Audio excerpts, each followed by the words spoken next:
Salam sejahtera bagi saudara sekalian.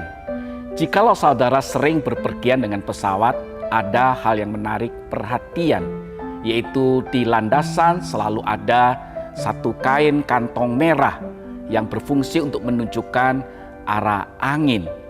Juga ada kendaraan yang berfungsi untuk mendorong atau menarik mundur pesawat, karena pesawat tidak dirancang untuk bisa mundur. Saudara, melansir dari monroeaerospace.com, memang mayoritas pesawat yang mau lepas landas akan melakukan pergerakan yang melawan arah angin. Saat melawan arah angin, gaya yang datang pada sayap itulah yang menyebabkan dorongan ke atas.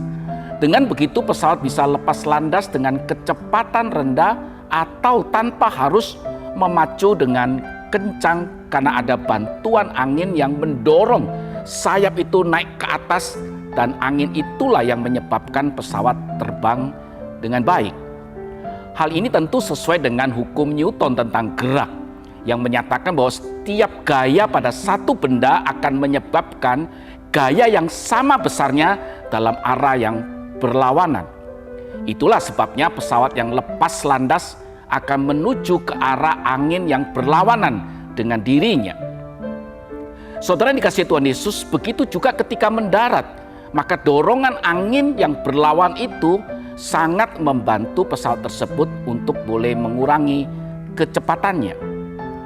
Namun berbeda ketika dia lepas landas atau mendarat. Saat pesawat itu terbang di udara, pesawat justru terbang searah dengan arah angin. Ini akan membuat pesawat lebih efisien dalam mempertahankan ketinggian dan meningkatkan kecepatan. Dalam posisi seperti inilah pesawat tidak bisa atau tidak mungkin untuk berhenti dan mundur sedetik pun. Apa yang kita bisa pelajari dari hal-hal ini?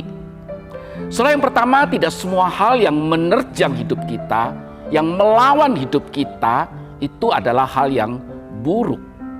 Tidak sedikit anak-anak Tuhan melalui terjangan hidup, badai hidup, malah menjadi umat-umat yang tangguh, bukan malah terperosok, hancur, berkeping-keping.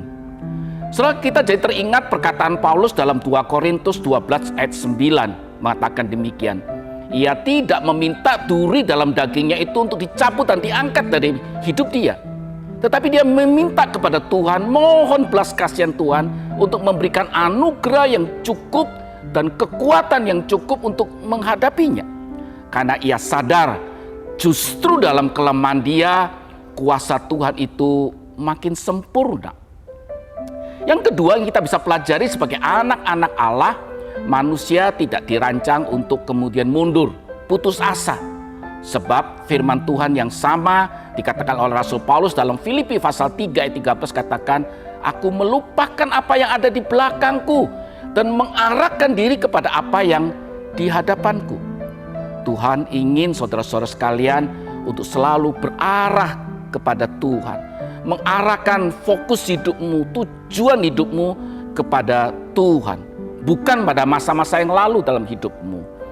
Hal yang ketiga yang kita bisa pelajari, hidup kita akan lebih berguna, akan mungkin lebih menjadi berkat jikalau hidup yang saudara jalani sepanjang hidup bersama dengan Tuhan itu sesuai dengan apa yang Tuhan inginkan dalam hidupmu. Hidup yang sesuai dengan kehendak Tuhan adalah hidup yang lebih berguna dan menjadi berkat bagi banyak orang. Kiranya firman Tuhan ini boleh mendorong saudara sekalian untuk kita boleh terus berjalan di dalam perjalanan hidup yang tidak mudah sepanjang 2023 ini dengan selalu bersandar, berharap kepada belas kasihan Tuhan. Kiranya Tuhan Yesus memberkati setiap kita. Amin.